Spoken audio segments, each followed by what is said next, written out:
Hello traders, this is Dr. Zain Agha from zwinner.com. Here are my recommendations to trade the news during the week 5th to 9th of September 2022. But first, the disclaimer. Forex trading carries high risk. Do not trade with the money you cannot afford to lose. This is for educational purpose only. I am not a financial advisor. Therefore, I will not be held responsible for any loss incurred. Please trade on a demo account first until you are confident. On Monday, we do not have any tradable news, but on Tuesday, the 6th of September, at 5:30 a.m. London time, you have the interest rate coming out of Australia. So it's expected to come out at 2.35% as against 1.85% previous. So this is very good for the Australian dollar. If it comes out at 2.5% or more, then you need to buy the Australian dollar, as lots of traders will be buying it to get more interest rates. And at the same time, you have the rate statement coming out from the Reserve Bank of Australia. So this is what you need. I hope you're going to make good money on this news. Okay, then at 3 p.m. there is a services PMI coming out of USA. It's expected to come out at 55 as against 56.7. So if it comes out less than 52, then you need to sell the US dollar. If it comes out more than 57, then you need to buy the US dollar. Then on the next day, Wednesday the 7th, at 2:30 a.m., we have the Australian GDP quarterly coming out. It's expected to come out at 1.1% as against 0.8%. So if it comes out at 1.5% or more, in that case you need to buy the Australian dollar.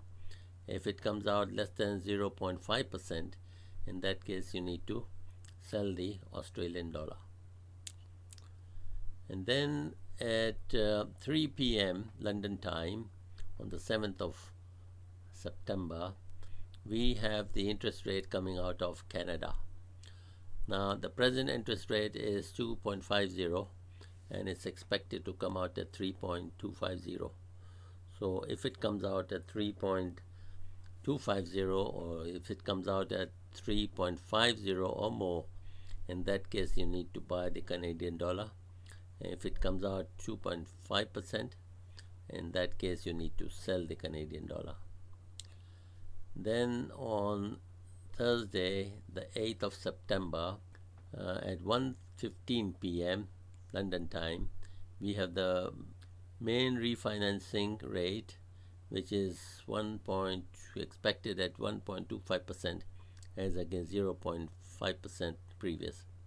So if it comes out at 1.5% or more, you need to buy euro. If it comes out 0.5% or less, you need to sell the euro. And then at 1:30 p.m. you have the unemployment figures coming out of USA. It's expected to come out at 240,000 as against 232,000 previous. So if it comes out 245,000 or more, in that case you need to sell the US dollar. And if it comes out at 230,000 or less, you need to buy the US dollar. Then at 1:45 p.m. London time, you have the ECB press conference. So you can hear what's going on the Bloomberg radio. And then on Friday, there is nothing special. Only the employment change comes out from Canada. It was minus 30.6 thousand, and is expected to come much better at 15,000. So if it comes out at 17,000 or more, then you need to buy the Canadian dollar. and if it comes out in a negative figure, 0 point something or less, then you need to sell the Canadian dollar. And then at the same time, you have the unemployment rate coming out. It's expected to be 5.0% as against 4.9%. So if it comes out more than 5.1%, in that case you need to sell the Canadian dollar. If it comes out less than 4.5%, in that case you need to buy the Canadian dollar. Other than that, we don't have any other important news this week. So hope you will do well. So wish you all the best. Take care and bye-bye.